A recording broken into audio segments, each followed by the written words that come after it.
Bien, nosotros somos el grupo Los Sin Ruido, conformado por Jay de Montesinos, Diego Quesada y mi persona Danilo Solano. En este video vamos a ver la modulación QAM y cómo pasar de QAM a 16 QAM. En esta primera parte será una introducción para entender la idea principal de QAM. Luego mis compañeros explicarán el funcionamiento del programa, los bloques utilizados en GNU Radio y la simulación correspondiente. Bien, entonces QAM, Quadrature Amplitude Modulation, que traducido al español sería modulación de amplitud en cuadratura, es una técnica que permite enviar información usando una señal portadora. Para entenderlo de forma sencilla, podemos ver a la señal portadora como el vehículo en que se va a transportar la información. Los datos digitales por sí solos no se pueden transmitir directamente a largas distancias, sino que necesitan ser montados sobre una señal de mayor frecuencia, que en este caso sería la portadora. Como podemos ver en el gráfico, primero tenemos los datos digitales, luego pasan por un modulador QAM y finalmente se obtiene con la señal portadora añadida, se tiene la señal modulada de QAM. Entonces, en la característica principal de QAM es que se divide en dos ramas. Entran nuestros datos o nuestra información y se dividen en dos ramas. La rama I o componente en fase y la componente Q o componente en cuadratura. Em, La señal I se multiplica por un coseno y la señal Q se multiplica por un seno.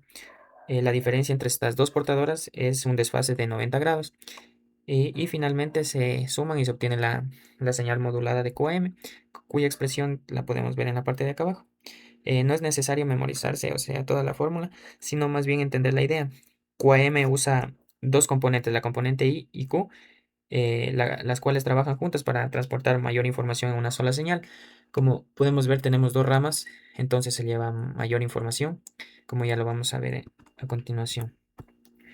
La constelación de QAM, que sería esta de aquí. eh, Cada punto, en este caso la QAM o 4 QAM, son 4 puntos en la constelación en la que cada punto se representa por un grupo de 2 bits, como lo podemos ver aquí. Esto se saca con el logaritmo de base 2 de m, en este caso m es 4, el logaritmo de base 2 de 4 sería 2 bits por símbolo. Bien, ahora en 16 QAM ya no hay 4 puntos, sino que hay 16 puntos en la constelación. Aplicando la fórmula del logaritmo de base 2 de m, en este caso m sería 16, eh, nos daría un total de 4 bits por símbolo, es decir, que cada punto llevaría 4 bits por símbolo. Y bueno, en GNU Radio el cambio principal es que, como lo mencionaba anteriormente, m es igual a 4 en 4QAM o 4 o QAM básico, y en 16 QAM m sería igual a 16. Los niveles de amplitud cambiarían a ser de -3, -1, 1 y 3. La idea sencilla de 16 QAM es que se transmite mayor información, pero también es más sensible al ruido. Eh, y para pasar de QAM a 16 QAM aumenta el número de puntos en la constelación. Bien, y este sería un resumen de la introducción de QAM y 16 QAM. La idea sería sencilla, mientras más puntos se transmite mayor información o se lleva mayor información, pero hay mayor sensibilidad al ruido. Del sistema QM. Mi compañero ya realizó una introducción general sobre la modulación QM, o sea, entonces en este caso me voy a enfocar lo que sería más en la implementación, ¿no?, del transmisor en GNU Radio.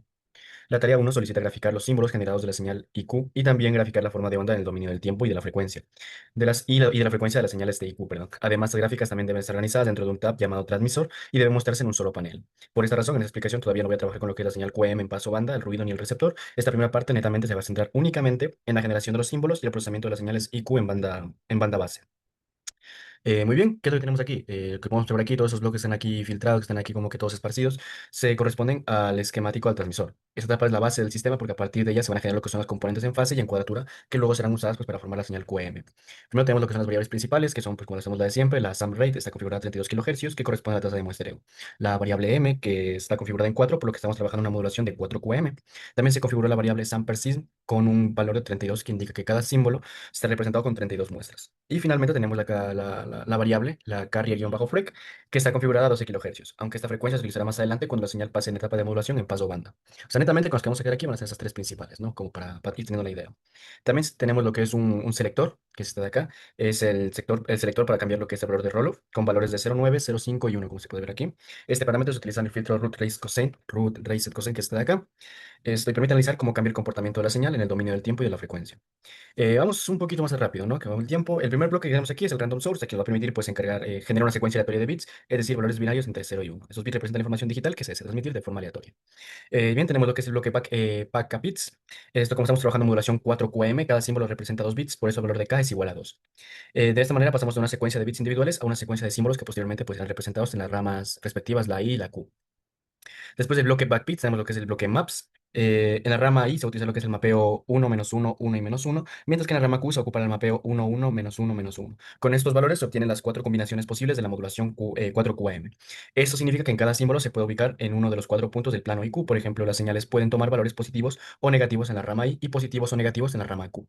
Esta combinación es la que más adelante permite formar lo que es una constelación pues, de cuatro puntos que iremos dando al momento de hacer la demostración, al momento de iniciar la simulación. En esta parte ya no se observa la constelación final del receptor, pero sí se está generando por los símbolos base que van a permitir lo que es construirla. Después del mapeo, cada rama pasa por un bloque char to float. Es simplemente es para convertir datos del tipo byte o char a tipo flotantes. Es necesario porque las señales deben procesarse con valores numéricos continuos para poder visualizarlas y filtrarlas correctamente. En este caso, la escala se configuró en uno, por lo que los valores no se amplifican ni se reducen durante la conversión. No sé qué está pasando porque se me está poniendo la pantalla. Ah, sí. Esto, fallos técnicos, disculpen. Gracias a esta conversión ya podemos visualizar lo que son los símbolos generados en las ramas IQ en un QT Guide. O sea, esto aquí es un visualizador a breves rasgos. Eh, ya, ¿qué más tenemos? Bueno, a breves rasgos, de momento vamos con esto. Eh, ¿Qué tenemos acá? Bueno, aquí lo que vamos a encontrar aquí en el siguiente apartado van a ser el Interpolating Fire Filter. Esto de aquí lo que nos ayuda va a ser es a analizar el sobremuestreo de la señal. ¿A qué me refiero con esto? La interpolación está configurada con un valor de SAMP-per-sim, es decir, de 32, como la variable que hemos puesto acá. Esto quiere decir que con cada símbolo se ha representado con 32 muestras. El bloque inserta ceros entre símbolos para preparar la señal antes de aplicar el filtro conformador. Este paso es importante porque permite que una señal discreta de símbolos a una señal con mayor resolución temporal, adecuada pues para el filtrado y la visualización al momento de correr la simulación. Después del sobremuestreo, las señales IQ pasan por un filtro root raised cosine, del que ya hemos hablado hace un momento. Este filtro cumple la función importante en comunicaciones digitales porque da forma a los pulsos transmitidos y ayuda a controlar el ancho de banda ocupado por la señal. Aquí se configura una tasa de muestreo de 32 kHz, una tasa de símbolos de 1 kHz, un chin, de 1 kHz y 321 taps, breves rasgos. La ganancia está configurada en 32, que coincide con el número de muestras por símbolo. Todo esto de aquí son variables que ya se encuentran pues, en la parte de acá arriba, ¿no? O sea, pues que realmente si tú sales de aquí no vas a encontrar como tal el número, pero o sea, ya te lo sobremuestra ya como el resultado final de esas variables. Ya tenemos puestos en la parte de arriba. El parámetro más importante, a final de cuentas, a observar en esta parte de la tarea va a ser lo que es el de Roloff, que es este de acá que se ha dicho hace un momento. Este valor va a controlar qué tan ancha o qué tan estrecha es la transición del espectro. Cuando el Roloff es mayor, la señal ocupa un poco más de ancho de banda y cuando el Roloff es menor, el espectro se vuelve más concentrado. Pero la señal en el tiempo puede presentar como que más oscilaciones. Esto, muy bien, este aquí lo que es el tab, o sea, la parte donde vamos a todo lo que tiene que ver al tema del transmisor. Muy bien. Muy bien, en la primera gráfica del tab se observa lo que son los símbolos generados por medio de amplitud para las señales IQ. La señal azul representa una de las ramas y la señal roja representa la otra. Como se puede ver, pues los valores cambian entre +1 y -1. Eso tiene sentido porque el mapeo utilizado genera únicamente niveles positivos y negativos para cada rama. Esta gráfica permite comprobar que los símbolos IQ se están generando correctamente antes de proceder a aplicar el filtrado. O sea, con todo lo que pueden ver aquí. Ya, esto muy bien. Vamos con lo que es la segunda parte. En la segunda gráfica del tab se observan lo que son las señales I y Q después de pasar por el filtro root raised cosine. A diferencia de la primera gráfica, aquí la señal ya no se ve solamente como cambios bruscos entre uno y -1, como se pueden dar cuenta. Ahora se ve una forma de onda un poquito más suave. Esto porque el filtro pues está conformando los pulsos. Esto demuestra que el efecto del filtrado sobre las señales IQ, la señal sigue representando los símbolos transmitidos, pero ahora tiene una forma más adecuada para su posterior transmisión. Esto muy bien, más o menos para que vayan teniendo una idea, ¿no? ¿Qué es esto? Ay, parece. ¿No? Ya por último tenemos la parte inferior que se muestra el QTGA Frequency Sync. Esto de aquí va a permitir simplemente observar los aspectos de las señales I y Q. Aquí se puede analizar cómo se distribuye la energía de la señal en frecuencia al cambiar el factor reloj entre 0,9 y 0,5. En este momento voy a proceder a mostrarles rápidamente a qué me refiero con esto. Vamos a ir cambiando, no variando el factor de reloj y se van a dar cuenta eh, cómo esto va cambiando.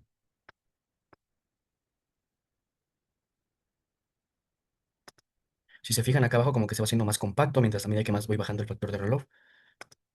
Y lo dejo en 0,9 se hace como que más ancho, ¿no? O sea, a eso iba hace un rato con lo que explicaba sobre el temita del ancho de banda, ¿no? Sobre cómo va cambiando el espacio o el ancho de banda ocupado según vas modificando el factor de rollo. Eh, Bueno, buenas tardes. A continuación voy a explicar sobre el tema de la recepción en nuestro sistema de 16 web. En cuanto a los bloques Virtual Source, QM paso banda, QM paso banda, los Multiply y los Signal Source, todo comienza en este bloque que es recibiendo la, la señal modulada en paso de banda a través del bloque del Virtual Source. Para poder recuperar la información original necesitamos bajar esta señal a banda base.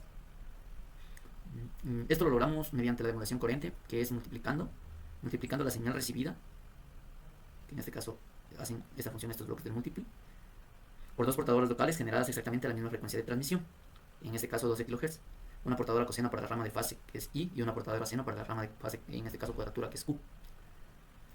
Ya, en este caso el Reset Cosine Filter, en este caso el filtro adaptado de la rama I y el filtro adaptado de la rama Q. Estos bloques cumplen una función fundamental que actúa como un filtro adaptado para maximizar la relación señal-ruido, justo en el momento del muestreo, y junto al filtro del transmisor asegura que reduzcamos a cero la interferencia entre símbolos. Bueno, si comparamos aquí en la pestaña del receptor las gráficas, podemos notar cómo las señales de banda se ven ruidosas y distorsionadas, y se suavizan notablemente después de pasar por aquellos filtros que les dimos con el bloque, que es el filtro adaptado de la rama I y el filtro adaptado de la rama Q. Bueno, en cuanto al skip head, estos bloques de aquí, el keep 1 in n, una vez filtrada ya la señal, ya que sale de este bloque, no necesitamos procesar todas las muestras por símbolo que se usaron en la simulación. Para quedarnos únicamente con el valor óptimo de cada símbolo, pasamos por un proceso que se llama sincronismo. Sincronismo y diezmado, usando estos bloques que mencionamos, el skip head y el keep 1 in n, para descartar el transitorio inicial del filtro, que selecciona exactamente la muestra por símbolo, que es donde se encuentra la máxima apertura del diagrama de ojo. Y en cuanto a la reconstrucción de la constelación recibida, eh, que es el bloque Float to Complex y el visualizador, que es el Qt Constellation Sync, finalmente tomamos los valores reales ya diezmados de la rama fase, que es la I, y la rama Q, que es de cuadratura, mediante este bloque que es el Float to Complex, para formar una señal. Lo pasamos por ese bloque para formar una señal compleja. Al enviarla al analizador de la constelación, que en este caso es el Git Constellation Sync, podemos observar en la gráfica que estamos trabajando con una modulación 16 QM. Ya, apreciamos, como podemos apreciar aquí perfectamente, que es la constelación que tenemos una cuadrícula de 4x4, que da un total de 16 puntos o símbolos distintos. Ya. Y debido al ruido del canal de transmisión, controlado aquí en este parámetro del noise amp, los puntos no son líneas perfectas, sino que forman nubes de dispersión alrededor de sus posiciones ideales. Sin embargo, como lo hemos pasado por el filtro y la demodulación en el receptor, las nubes están como podemos observar, suficientemente separadas, como para que el sistema pueda tomar decisiones correctas, sin equivocarse, sin cometer el error de bits. Y con esto se concluye la etapa de la recepción.